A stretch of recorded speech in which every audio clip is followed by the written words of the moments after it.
Hi, everybody, and welcome back.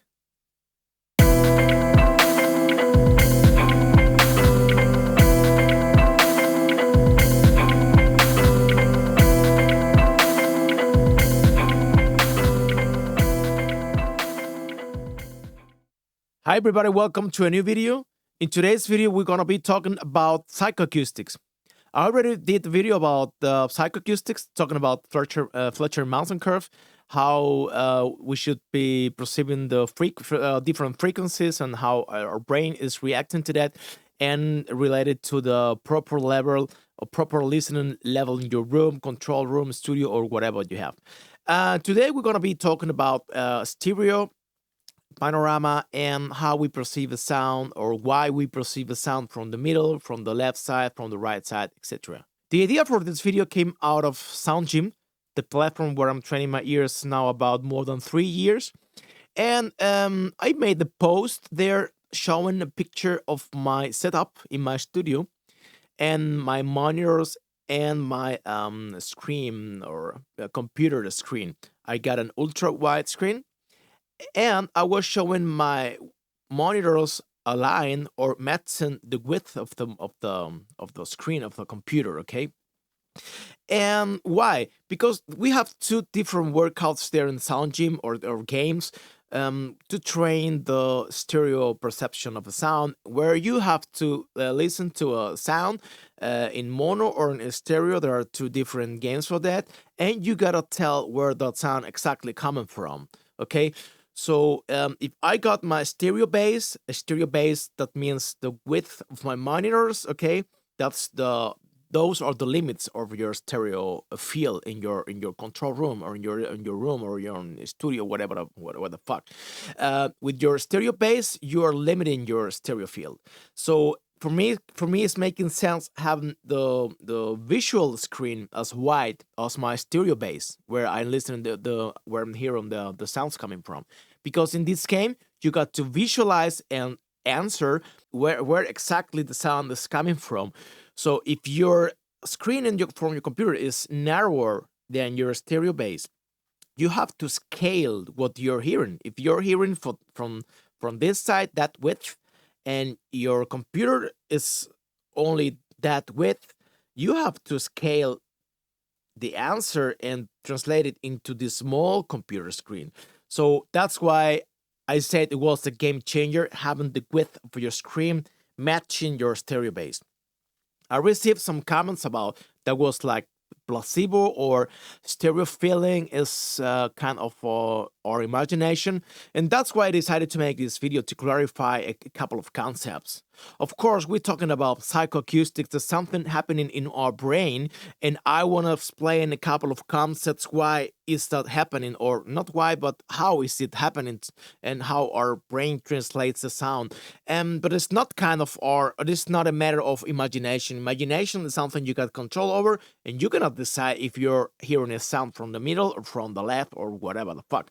So just stay tuned. I'm going now into my computer. I want to show you some diagrams and graphics. I'm gonna talk about this, and I also gonna be talking about stereophony and stereo recording, because the same principles are applying into stereo recording. And I want to just briefly to show a couple of techniques and how they can to differently sound according to these principles that are affecting the sound. So just stay tuned and let's go into the computer. I got my diagrams here that I've been working on, and I just tried to make some kind of schematic scenario of an interchannel scenario with two speakers, left and right, okay, and our sweet spot here in this triangle, equilateral triangle for the listening position. Okay,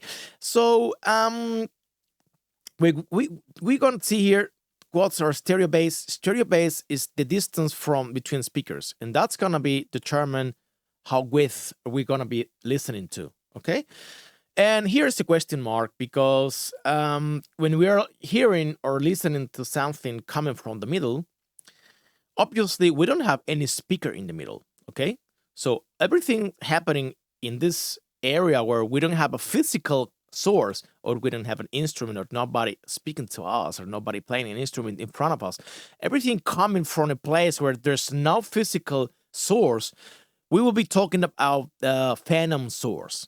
That's the phantom source. So everything coming from the middle, or somewhere behind the speakers, or where it's not directly coming out of the speakers, is our phantom source. And that's had to do with psychoacoustics. When we got a signal coming at the same time and at the same volume through both speakers, we will be perceiving the sound coming from the middle. That's why we have to, when we want to get some wide guitars, we got to record them twice so that they're not the same signal.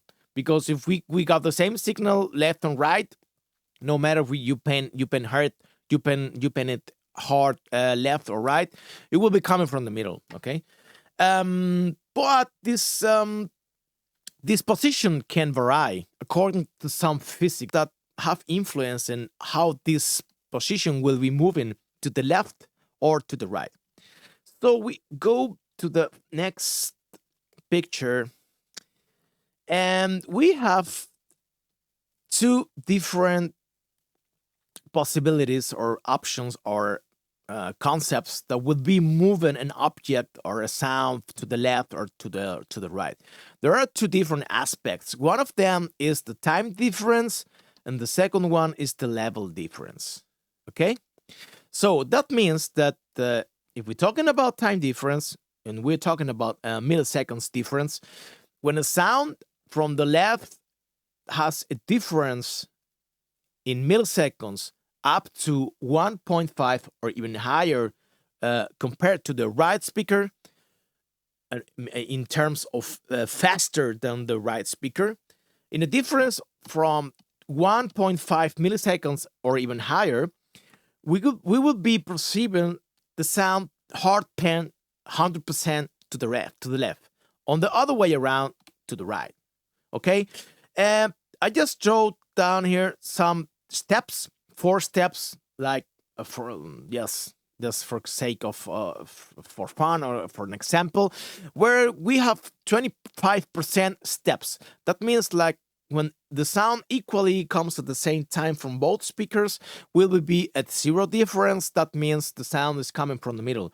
In a difference from 0.23 to 23 will be at 25% pan to one of the sides. No matter left or right, well, it depends on which side we're talking about. And difference about 0.48 is 50%. 81 is 75%, and 1.5 or even higher we will be talking about 100% hard pan to one of the sides. Okay, similar to that is happening with level difference. As well as time difference, a level difference will be moving the sound to one of the sides. Our brain is working like that. A difference of 3 decibels, 3 decibels louder to one of the sides, will be moving the sound to that side. About 3 decibels will be 25%, 6.5 decibels will be 50%, 11 decibels, like 75%, and somewhere between 15 or 25 decibels difference will be hard pan to one of the sides. And that's the way that psychoacoustics work in our brain. So that's some physics with regards to that. And I want to extrapolate this to some stereophony concepts. With the stereophony, I'm talking about recording in stereo. There are two different types of stereophony, and they are related to this concepts that I just was talking about.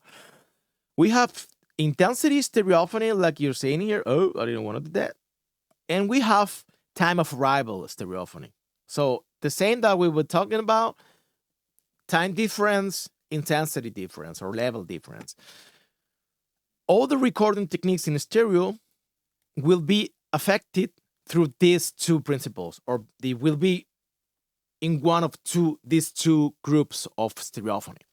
Whether it is a technique of time of arrival stereophony, or it is a technique with intensity stereophony. What's the difference? Like you can see in the diagrams, I made like some squares here, trying to emulate a small um, diaphragm condenser microphones. In AB scenario or time of arrival stereophony groups, the capsules would be placed in different places away from from each other. So the sound will be reaching both microphones differently in time. That means when sound is coming from this side, will be hitting this microphone earlier than this other microphone. Okay, that's what's happening in a. Or that's the meaning of a time of arrival stereophony. On the other way around, intensity stereophony, the capsules will be placed on the in the same place, so that you have one capsule above the other one. So any sound will be hitting both microphones capsule at the same time. So the difference will be in level frequency, in leveling frequencies, hitting the capsule um, according to the direction where it is pointing to. Because in this technique, we working with polar patterns, with cardioid, supercardioid, hypercardioid, or a Fury 8, but well, that would be another a different technique, not XY. That would be Blumlein, but it's the same principle.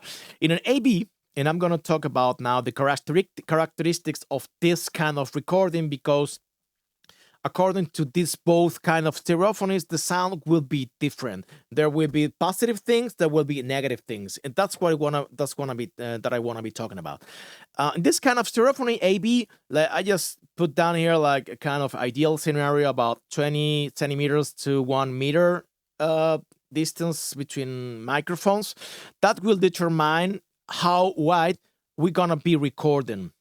The wider you get your microphones, the narrower you will be recording. Will your stereo field will be narrower. Okay.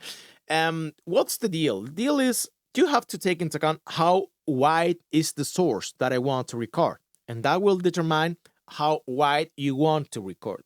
Because if you're recording very wide, and I mean your microphones are a little bit closer, so your stereo field will be very wide, but your source is much narrower than that.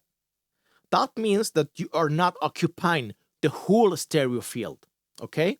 If you're not occupying the whole stereo field, when you reproduce that in your monitors, in your stereo base, you will perceiving that sound as a narrow source and not as wide as your stereo field. So you gotta make sure you are recording as wide as the source is. That's the deal of stereo recordings. The same works with the intensity stereophony, but in a different way, but also with the same principle. You have to record as wide as your source is. This kind of stereophony has some positive aspects that I wanted to show briefly. And for example, with this kind of technique, you get a good room sound, and those are things you have to take into account before you decide what kind of technique I'm gonna be using for this recording, for this particular recording. So you have to take into account how wide is my source, how are the place where I'm recording, is the room sound good? I don't want to get any room sound, or I don't know. So you have to take this all positive and negative aspects into account. By this kind of technique, you get a room sound, a nice, good root sound.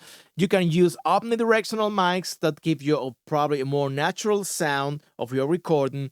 You can get nice wide recordings, and it's flexible with the.